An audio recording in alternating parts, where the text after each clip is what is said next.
empresa americana que también manufactura vehículos de carga. No solamente es Kenworth, manufacturamos DAF en Europa, en Brasil, y Peterbilt también en los Estados Unidos y en otras partes del mundo. Entonces, dentro de estas tres marcas, en México estamos establecidos, en Mexicali, Baja California, y es en donde armamos los vehículos Kenworth de México para todo Norte, Centro y Sudamérica.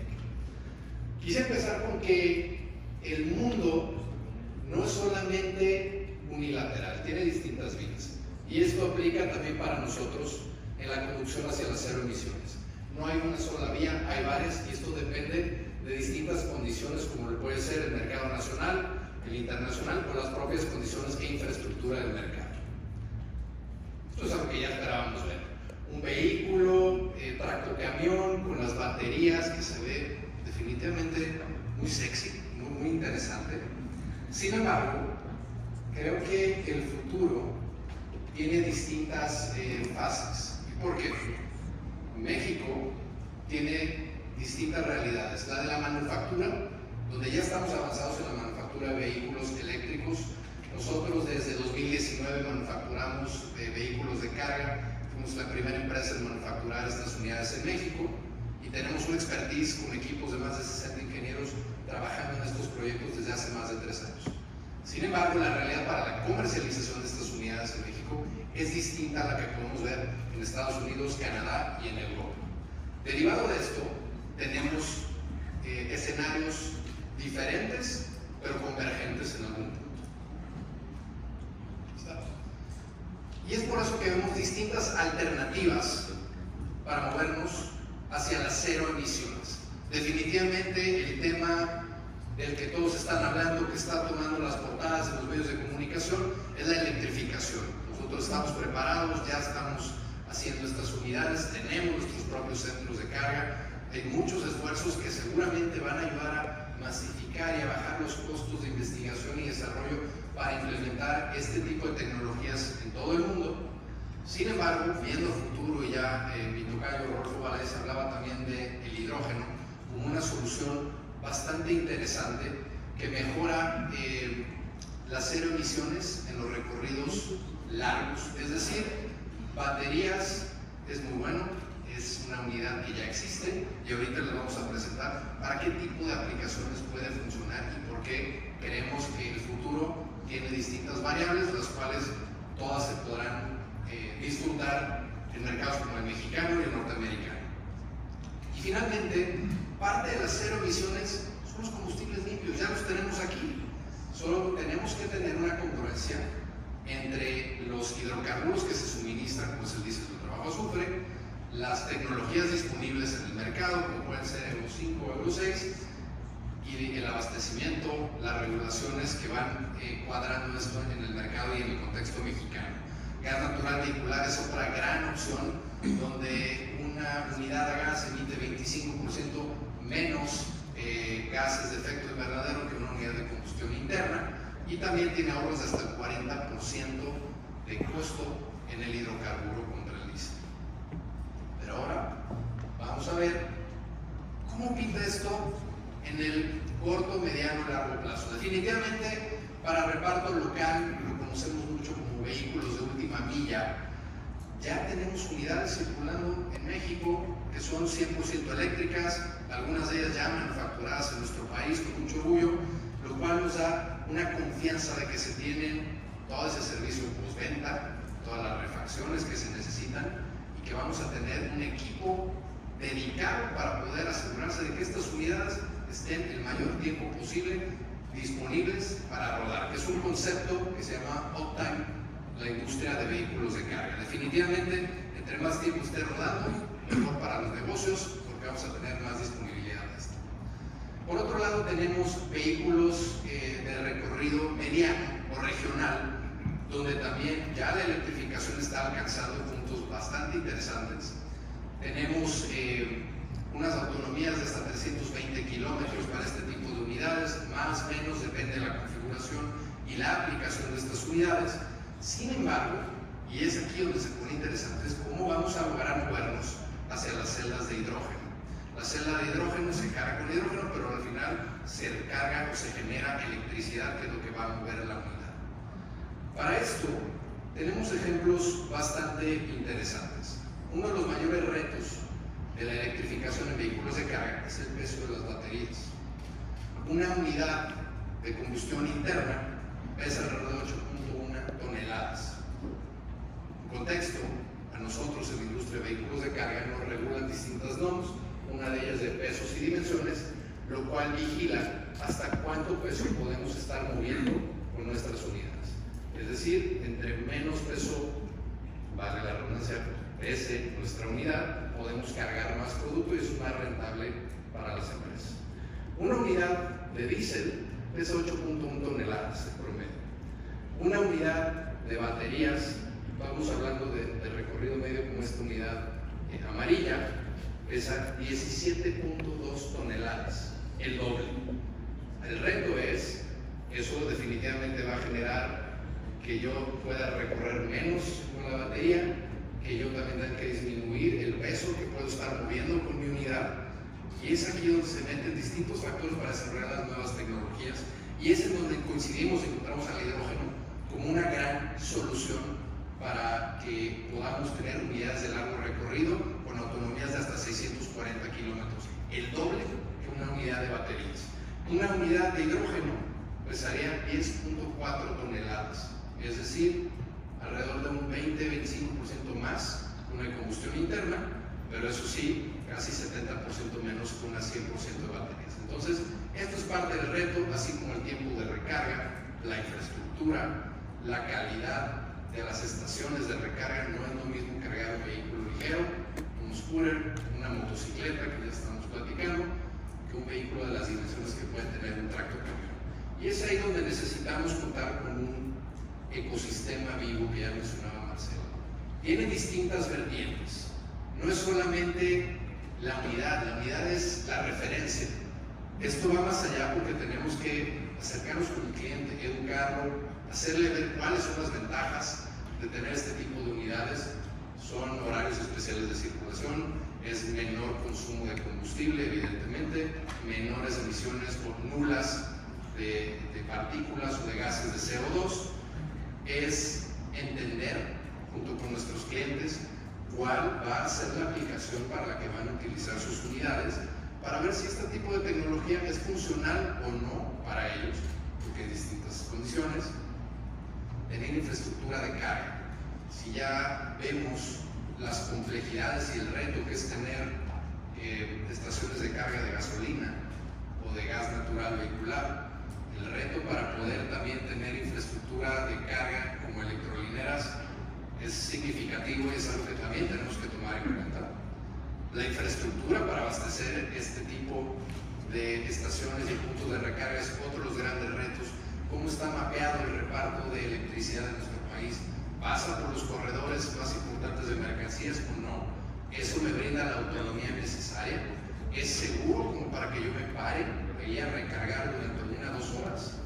Son distintos factores que tenemos que tomar en cuenta, además de que se necesita un despliegue importante de educación y de capacitación para la red de personas que van a estar dando servicio postventa a estas unidades.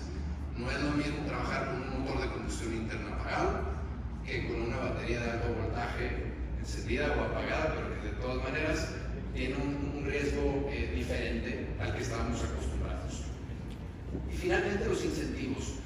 Como ya habíamos comentado, los incentivos juegan un punto vital para la adopción de estas tecnologías. ¿Por qué? Porque alguien tiene que hacer ese compromiso de pago de la prima verde. Y la prima verde es el diferencial que existe entre el precio de un motor de combustión interna y una de las tecnologías más avanzadas. Esa prima verde, en otros países, como en Estados Unidos, lo está poniendo el gobierno federal a cambio de generar una mayor adopción de estas tecnologías. Si nosotros queremos aspirar a tener unidades con costos más competitivos, tenemos que lograr esa masificación de consumo de unidades para que incrementen los volúmenes de producción, los de abastecimiento de proveedores como todos ustedes, y logremos tener escalas más rentadoras y más atractivas para todos los clientes y que eso se logre masificar de la mejor manera. Quise poner esta imagen porque es totalmente diferente a lo que estábamos acostumbrados. Quizá la mayoría piensa que es una persona haciendo un retiro de un cajero, pero no, es una persona que está programando cuál va a ser las recargas de su vehículo. Es una infraestructura totalmente nueva, algo que cambia el paradigma y que nosotros tenemos que estar conscientes que tenemos que hacer inversiones en tiempo, en capacitación y en dinero para lograr que esta adopción llegue a México de una manera orgánica.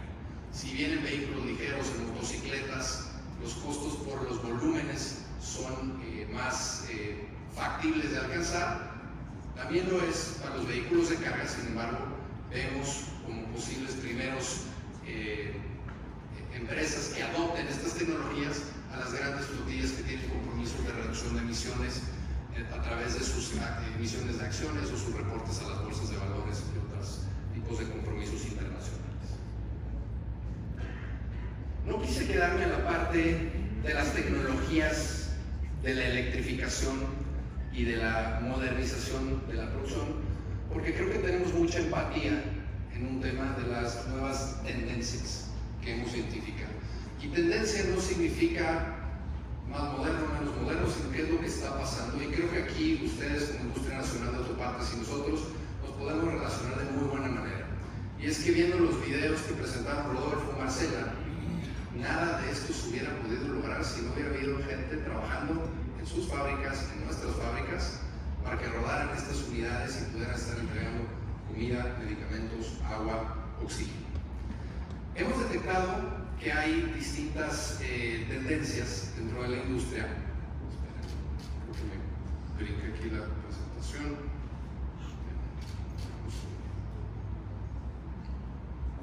Aquí está. Las 5 tendencias que hemos identificado en la manufactura es donde generamos esta empatía con todos ustedes.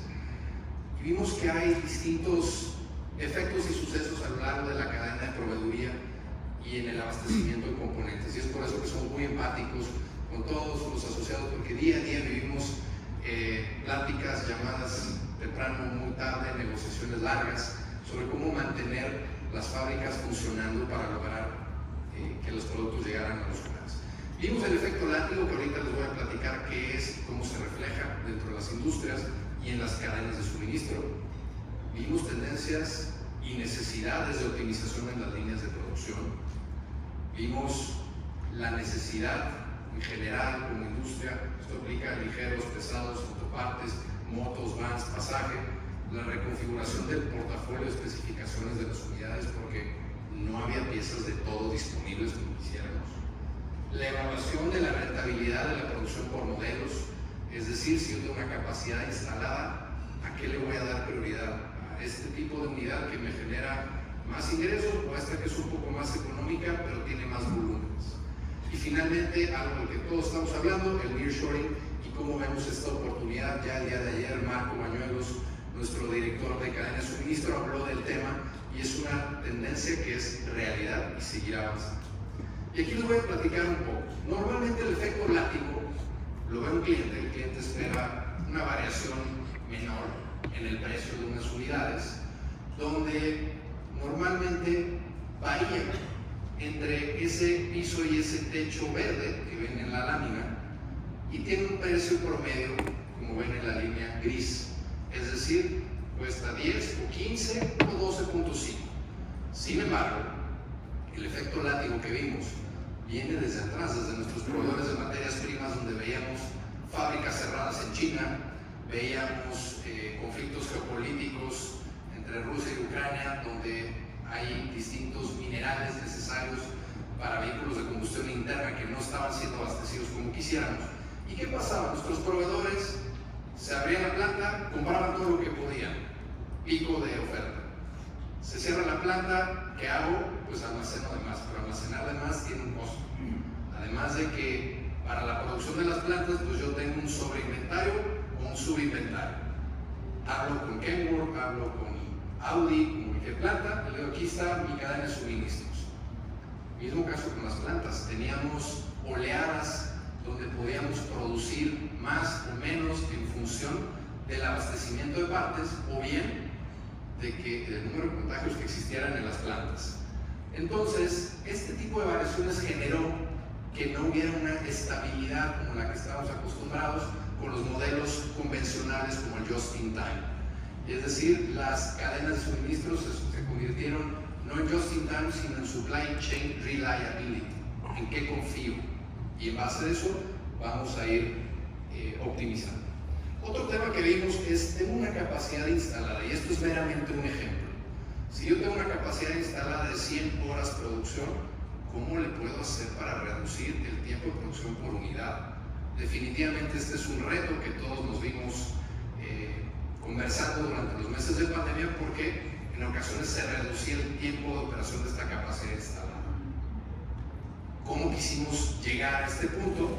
Reconfigurando el portafolio de especificaciones, a veces no solamente por gusto, sino por necesidad, porque quien nos proveía faldones, frenos, volantes, asientos, no podía abastecernos en la variedad en la que nos hubiera gustado, y lo que hicimos que fue, bueno, pues vamos a reducir las especificaciones y las opciones que podemos brindar, lo cual nos lleva a reducir el tiempo dedicado a la manufactura de unidades para que yo pueda producir más unidades en la misma capacidad instalada. La rentabilidad de modelos, esto lo vimos con muchas empresas ligeras, pesadas, salimos en los medios, tengo 100 horas de capacidad y produzco 7 modelos, ¿a cuáles les voy a dar prioridad? A lo mejor con este genero un poco más de utilidad, pero este me da volumen. Entonces, definitivamente, conversaciones, yo creo que el 100% de nuestras fábricas se llevaron a cabo para decidir a qué le íbamos a asignar slots de producción y con qué periodicidad, sin buscarles atender a nuestros clientes. Esta es una realidad, esto pasó con muchas marcas. Si ustedes lo buscan en Google, en otras fuentes, van a ver qué pasó en Estados Unidos, en Centroamérica, en México, en Europa, y es una realidad de la que no somos ajenos. Fue una de las tendencias.